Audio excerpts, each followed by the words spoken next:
Your birthday is coming up. Someone asks, "So, what are you doing for your birthday?" And you say the one thing that seems to confuse everyone.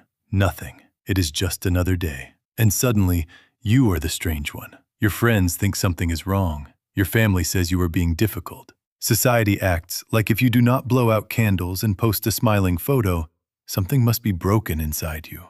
But what if nothing is wrong with you?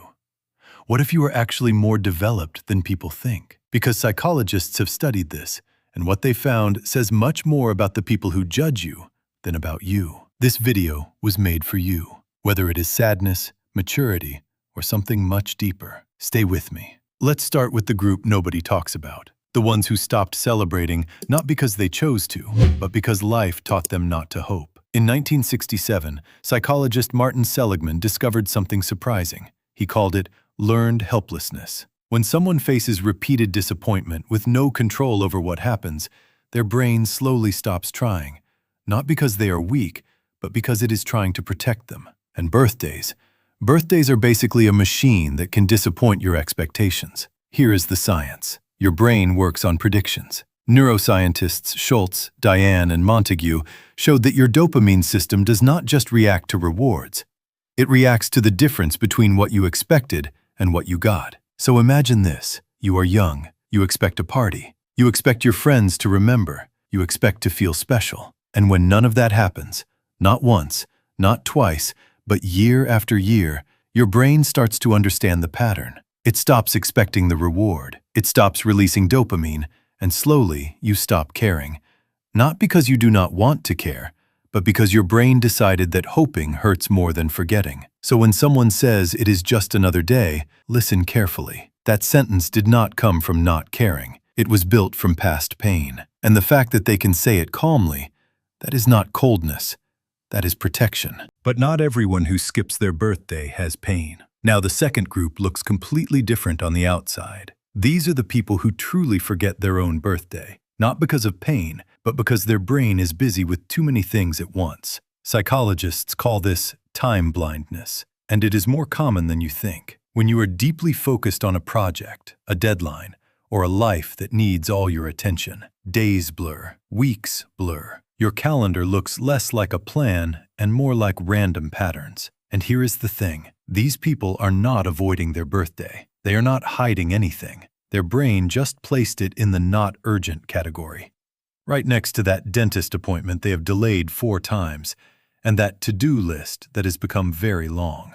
It is not that they do not care about themselves. It is that they care about so many things that one day just passes by. Does that sound familiar? And then there is the third group, the ones who did not forget, the ones who are not hurt, the ones who looked at birthday celebrations and simply said, "I am good." Not because they are cold, not because they are lonely, not because they are trying to prove anything. They just truly do not need it. And if that sounds like you, here is the science behind it. Psychologists Ryan and Deci spent many years studying something called self-determination theory. And one of their main findings is this. The most mentally healthy people are the ones whose happiness comes from inside themselves, not from outside events, not from social habits, and definitely not from a song you never asked 30 people to sing to you in a restaurant. These are people who understood what researcher Philip Brickman called the hedonic treadmill, that cycle where you chase the next celebration,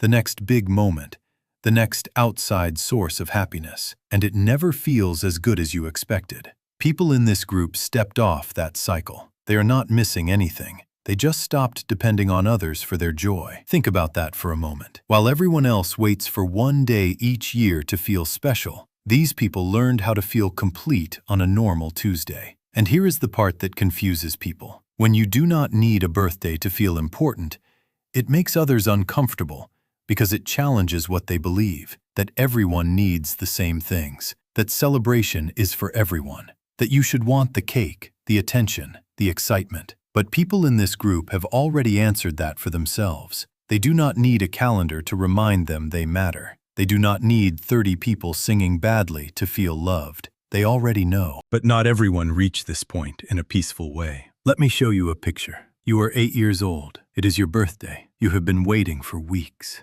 You told everyone at school. You imagined the balloons, the cake, the moment when everyone gathers just for you. And then the day comes, and it is quiet. Maybe the people you hoped would come did not. Maybe someone forgot. Maybe everything felt smaller than what you imagined, and you did not cry about it.